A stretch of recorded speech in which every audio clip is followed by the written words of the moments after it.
morning, and welcome to episode 9 of Coffee and Conversation. Today I want to talk about isolation. Yes, isolation. That's the topic of the day for a lot of people. We hear it on the news all the time. We hear it just about everywhere these days. Since mid-March, we've been a country in isolation. And for you, that may have brought other complications because if you're like me, isolation was something you were very familiar with from your experience as a child. Most often, abusers will isolate their victims from friends, from sometimes even from other family members, because they want to maintain control. And that generates the fear and anxiety of being caught with someone you're not supposed to be with. Well, when COVID-19 hit, some of those fears were reignited for me, because even though I'm not a social person and I don't go out a lot and I enjoy being alone in my apartment, I live in a retirement community. So when all the restrictions were set down, I was told that I needed to stay in my apartment and that my children and grandchildren could not visit me and I could not visit them. And this went on for 8 weeks where I had very limited human contact. And it took me to a dark place that I had not been to in a very long time. And I finally realized that the way to get out of that was to do things that had helped me throughout my healing process. And that was to set a schedule for myself for the day where I felt that I was in control over some aspect of my life, because I realized that the problem was I did not have a choice of where I went or who I saw.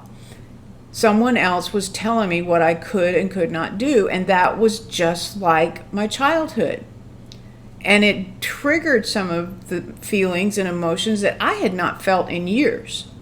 And so I did that. I set a schedule, I stuck to that schedule, and I felt in control, and it helped me climb out of that pit that I had sunk into and got me to through that season.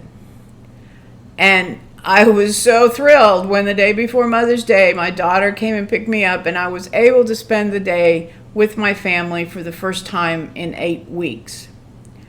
I don't know that I've enjoyed a family outing that much in years. It was amazing. And I'm sure some of you have experienced the same thing.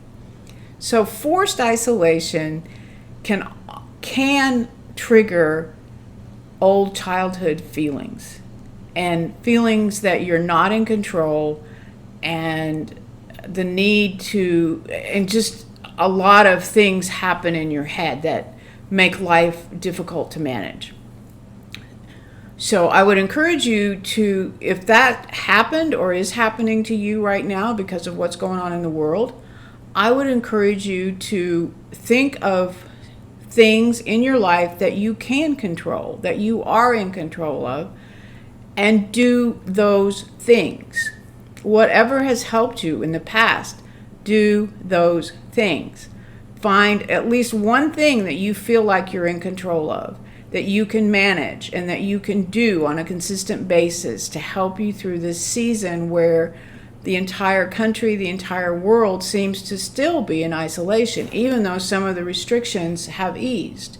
There are still a lot of things that we don't have control over, that is just not normal, and it certainly can trigger some of those old responses from your childhood.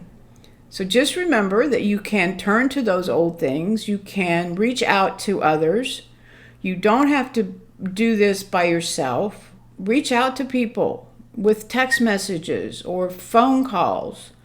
Do FaceTime or other kinds of video connections. One of the other things that I did that have done that's been very helpful is I've watched my church services online. And I've also reconnected with the church I attended in Austin because they're online. And so I've been able to do that. things like prayer times and those kinds of things, and it's helped me reconnect. So those are just a couple of things that can help you in the season of disconnection and isolation. So I hope this was helpful to you. If you like what you saw, please subscribe, and please leave comments and give me ideas of other topics you'd like me to talk about. Thanks for watching, and I'll see you again soon. Bye now.